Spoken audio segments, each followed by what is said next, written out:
अस्सलाम वालेकुम गाइस।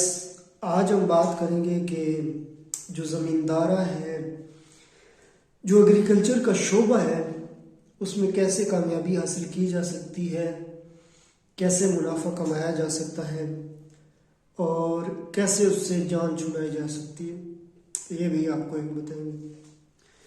ज़मींदारी के अंदर, पाकिस्तान के अंदर, इंडिया के अंदर बहुत ज़्यादा मसाइल आ रहे हैं। जो सबसे बड़ा मसला इस टाइम आ रहा है वो पानी का आ रहा है। जो पानी है वो ज़मीन का वाटर लेवल बहुत ज़्यादा नीचे जा रहा है और नहरी पानी जो है वो पूरा नहीं हो रहा, क्योंकि पहले ये होता था कि ज़मींदार साल में एक फसल लेता था या कभी कभार 2 फसलें ले लेता था। अब क्या होता है कि ज़मींदार जो है वो 3-3 फसलें लेना चाह रहा है उसी ज़मीन से, उसी पानी के साथ, जो कि बिल्कुल पूरा नहीं हो रहा। मुझे याद है कि हमारे ही गांव में सिर्फ गंदम काश्त होती थी या कपास काश्त होती थी। गंदम भी इस तरह काश्त होती थी कि पूरा साल जानवरों को उस एकड़ के अंदर बांधा जाता था। जो मवेशी होते थे उनको शिफ्टिंग की जाती थी, पहले एक एकड़ में, फिर दूसरे एकड़ में, फिर तीसरे एकड़ में, और उस शिफ्टिंग के बाद फिर साल बाद उस ज़मीन की तैयारी की जाती थी और वहाँ पे फसल काश्त की जाती थी। लेकिन अब हम 3-3 फसलें लेना चाहते हैं। साल में 2 दफ़ा मकई काश्त कर ली, 1 दफ़ा गंदम काश्त कर ली, तो उससे क्या हो रहा है कि पानी नीचे ज़मीन का वाटर लेवल भी कम हो रहा है और दूसरा पानी भी हमारे पास नहरी इतना अवेलेबल नहीं है। तो उसका सॉल्यूशन क्या है? उसका बेहतरीन हल यही है कि हम ड्रिप इरिगेशन की तरफ आएँ। स्मार्ट जो वेज हैं, ऊपर से जो फुहारे के ज़रिए पानी लगाएं, तो कोई ऐसा तरीका हमें अपनाना पड़ेगा। उसके बगैर तो फिर एग्रीकल्चर हो नहीं सकती। जब पानी ही नहीं होगा तो एग्रीकल्चर कैसे करेंगे? ट्यूबवेल भी चलाएंगे तो वो बहुत महंगा पड़ जाएगा। सोलर के लिए लोगों के पास इन्वेस्टमेंट नहीं होती। तो जो मसाइल ज़मींदारी में है उसमें पानी सबसे बड़ा मसला है। और उसके बाद जो है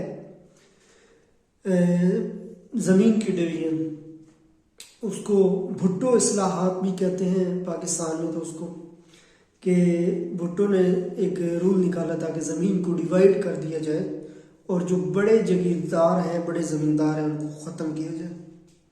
उस ज़माने के लिहाज से ये समझा जाता था कि जो बड़े ज़मींदार हैं ये मेहनत नहीं करते या एक्सप्लॉइट करते हैं और या पॉलिटिक्स में इन्वॉल्व हो जाते हैं, तो उनको थोड़ा तोड़ा जाए, कमज़ोर किया जाए, तो छोटे ज़मींदार बनाए दिया जाए। शायद वो वक्त के लिहाज से ज़रूरत होगी, लेकिन उस चीज़ ने जो ज़मींदारा सिस्टम है, जो एग्रीकल्चर का निज़ाम है पाकिस्तान का, उसको तबाह करके रख दिया। अब पता क्या है, 2-2 एकड़ के, 5-5 एकड़ के, 10-10 एकड़ के ज़मींदार रह गए जिनकी इतनी भी वक़्त नहीं होती कि वो एक ट्रैक्टर खरीद सकें, जिनके पास इतने पैसे भी नहीं होते। अगर 1 साल की उनकी फसल का नुकसान हो जाए तो 10 साल तक उनकी कमर झुक जाती है। वो 1 साल का जो घाटा है वो अगले 10 साल में भी पूरा नहीं कर सकते। ये बड़ी एक शॉकिंग चीज़ है कि एक छोटा ज़मींदार जब गिर जाता है तो उसके लिए उठना बहुत ज़्यादा मुश्किल हो जाता है। फिर वो उतनी मेहनत नहीं कर पाता, वो इतना ही कमाता है जितना कि उसके घर का सिस्टम चल जाए। इतनी ही गंदम बोता है कि उसकी साल की ज़रूरत पूरी हो जाए, वो बेच नहीं सकता। तो जो वो एक हैंड टू माउथ सिस्टम हो गया। तो उस ज़मींदार ने इकानमी को कैसे सपोर्ट करना है, उस ज़मींदार ने गवर्नमेंट को गंदम कैसे देनी है, उस ज़मींदार ने फल फ्रूट कैसे एक्सपोर्ट करना है, उसके लिए फिर हमारे पास ऑप्शन आ जाता है स्मार्ट तरीका एग्रीकल्चर का। इस मसले के हल के लिए कि ये जो छोटे छोटे जमींदार हैं, अब जगह तो इनके पास कम है, जमीन कम है, तो अब इनको चाहिए इन्वेस्टमेंट।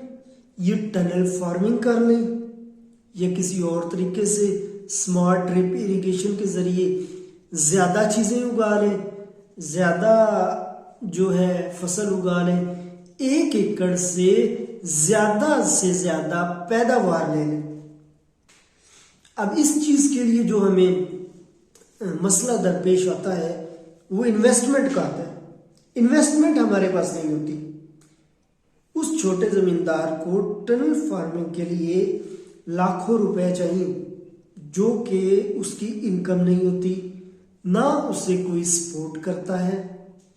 तो अब उसका ये हल है कि गवर्नमेंट छोटे छोटे जमींदारों को इस लेवल पे जाके सपोर्ट करे कि वो टनल फार्मिंग कर सके, उनकी ट्रेनिंग करे। जब वो फार्मिंग करेंगे, टनल फार्मिंग करेंगे, ड्रिप इरिगेशन करेंगे मॉडर्न तरीके से, और ड्रिप इरिगेशन से जो वो सब्जी या फसल उगाएंगे, गवर्नमेंट उसकी सेल की गारंटी लेगी।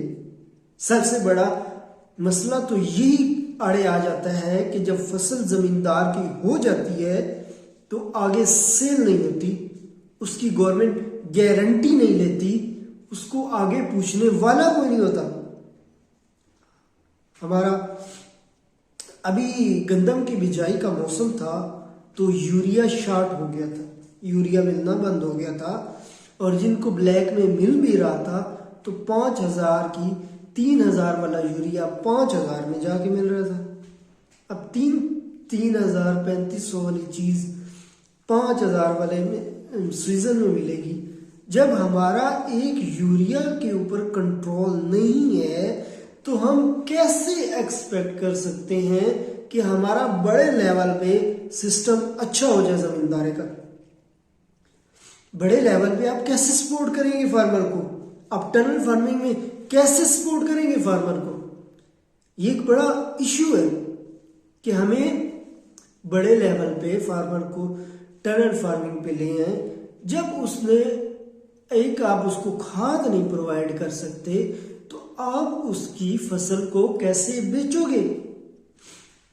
अब फसल एक्सपोर्ट कैसे होगी, वो पॉलिसी गवर्नमेंट ने बनानी है। अब फल फॉर एग्जांपल किन्नू तैयार है लेकिन उसकी कोई एक्सपोर्ट पॉलिसी नहीं है। ठीक है, किन्नू के अंदर मसले इस दफा बने हैं, एक बीमारी आई है, वायरस है, लेकिन उसका भी तो कोई हल है। थर्ड वर्ल्ड कंट्रीज में जो वो किन्नू भेजा जा सकता है, और वहां से भी आप यूरोपियन यूनियन में ना भेजें जहां पे स्टैंडर्ड्स हाई हैं, लेकिन दूसरे कंट्रीज में तो भेज सकते हैं। और आप अगर अच्छी पैकिंग करके ना भेजे एक्सपेंसिव, आप जो प्रोडक्ट आपकी है उसी का रेट ले लें, कम से कम बेचें तो सही। ऊपर तो ना फ्रूट खराब हो या फसल की जमीन के अंदर तो जमींदार की फसल खराब ना हो ना।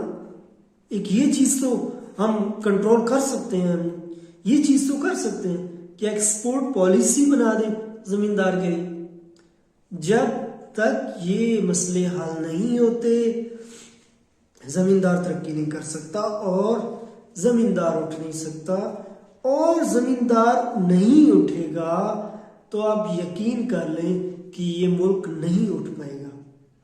न्यूजीलैंड मिल्क प्रोडक्ट्स पूरी दुनिया में एक्सपोर्ट करता है, और उसकी वजह यह है कि उसके पास पूरा प्लान है, उसके पास एक पूरी पॉलिसी है। जब तक हमारे पास पॉलिसी नहीं होगी, प्रॉपर प्लान नहीं होगा, तो हम वो चीजें नहीं कर सकते वो जो कंट्रीज कर है। इसलिए जो भाई भी जमींदारी की तरफ आना चाहते हैं, मैं उनको डिसहर्ट नहीं करता। वो छोटे जमींदार हैं तो उनको टनल फार्मिंग की तरफ आना पड़ेगा। वो बड़े जमींदार हैं फिर भी उनको इन्वेस्टमेंट चाहिए, और उनके लिए पानी के मसाइल खड़े हो जाएंगे।